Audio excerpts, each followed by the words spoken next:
च्या काळामधला विचार तुम्हाला एकदम सांगते आहे. 3 पडदे कोणते होते? तर घरामध्ये टीव्हीचा पडदा होता, स्वतंत्र बेडरूम होते, तिथे त्याचा लॅपटॉपचा पडदा होता आणि तिसरा पडदा त्याच्या हातातल्या मोबाईलचा पडदा होता.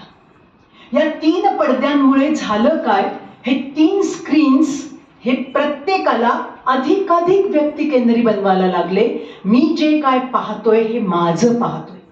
आज सुद्धा बघा काही घरात मालिका चाललेल्या असतात, तर त्या सगळ्या घराच्या असतात, त्याच्यातनं बाहेर पडतात मुलं, आतमध्ये जातात. जर त्यांच्याकडे मोबाईलवरती नेटफ्लिक्स, प्राईम व्हिडिओ, तत्सम वगैरे असतील तर ते यूट्यूब असेल तर ते बघतात. आणि हा जो मधला जो माणूस आहे तो त्याच्या लॅपटॉपवर काम करता करता काहीतरी बघत असतो. या 3 पडद्यांमुळे ह्या कुटुंबामध्ये खरं तर खूप तणाव वाढला. तुम्ही म्हणाल की कुटुंबामध्ये नेमकं काय असायला पाहिजे होतं आणि आपण काय गमावलं? पहिल्यांदा म्हणजे परस्परांच्या विषयी किंवा परस्परांच्या भावभावनांच्या विषयीची संवेदनशीलता, फार महत्वाचा शब्द आहे, तो संपायला आला. त्या काळात ती संवेदनशीलता किती जागृत होती. कोणाच्याकडे तरी कुत्र्याचं पिल्लू आलं, अरे तो टॉमी आला का, चल जरा दे बरं, पोळी दे खायला, अमुक दे खायला. तो सगळ्या घराचा व्हायचा. कोणाच्या तरी कुलपाची किल्ली तिसऱ्यांच्या घरी असायची. माहिती असायचं की ती किल्ली कुठे ठेवलेली आहे, म्हणून दुपारच्या वेळात कोणी नसेल त्यावेळेला त्यांचं घर उघडून येऊ असं कधी कोणाला वाटलंही नाही, तो विचारही मनात शिवला नाही. संवेदनशीलता जशी होती तसं समजून घेणं, मनापासून जुळवून घेणं, तडजोड करणं आणि त्याबरोबरच त्यांना खास वेळ देणं. वेळ ज्यांच्याकडे देणं त्यांच्याकडनं हक्काने वेळ मागून घेणं, की मी तुमच्याकडे 4ला येणार आहे. नाही बाबा रे, अरे मी नाहीये घरात.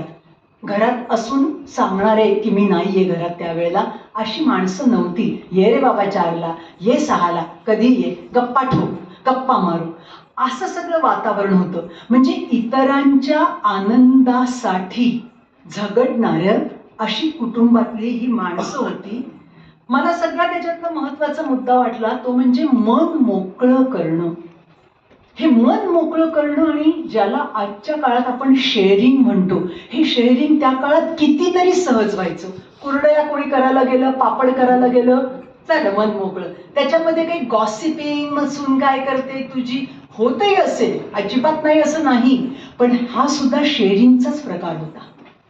त्याच्यासाठी पुढच्या काळात जशा फेसबुक, व्हॉट्सअपच्या कचरा कुंड्या आलेल्या नव्हत्या, त्यामुळे ना काय होतं, मनातल्या सगळ्या भावभावना एकमेकांच्या बरोबर ती शेअर केल्या जायच्या, परस्पर संवाद होता, चेष्टा मस्करी होती. हे पण वाक्य लक्षात ठेवा, कोणाची तरी टर उडवली जायची, त्याला उपहास उपरोधाची फोडणी दिली जायची, अतिशयोक्ती सुद्धा होती. पण त्यामुळे कोणी बघून घेऊन याला, खाली तर उतरू दे असं नव्हतं. टर उडवली म्हणून काय, कोणाची रंगावरनं टर, कोणी तर कोणाला ए काळ्या येऊ करे असं म्हणत होते. तो रंगाने काळा असला, थोडंसं टक्कल पडायला लागलं असलं, ए टकल्या. काही वेळेला काही जण तर त्याच्या वडिलांच्या नावाने हाक मारायचे. मला आठवतं नाशिकमध्ये असं अनेक जण होतं. म्हणजे समजा एखाद्याचं नाव काय, सुरेश अंबादास विस्पुते असेल तर ते खालनं हाक मारायचे, ए अंबादास. अशी हाक मारणारी कुटुंब होती. कोणीतरी त्यांना म्हणायचं नाही की काय तू वडिलांच्या नावाने हाक मारतो. सगळ्यांना सगळं माहिती असायची, मजा होती, टर होती, सगळं काही होतं. आज पहा बरं, विचार तरी करून बघा, जर कोणी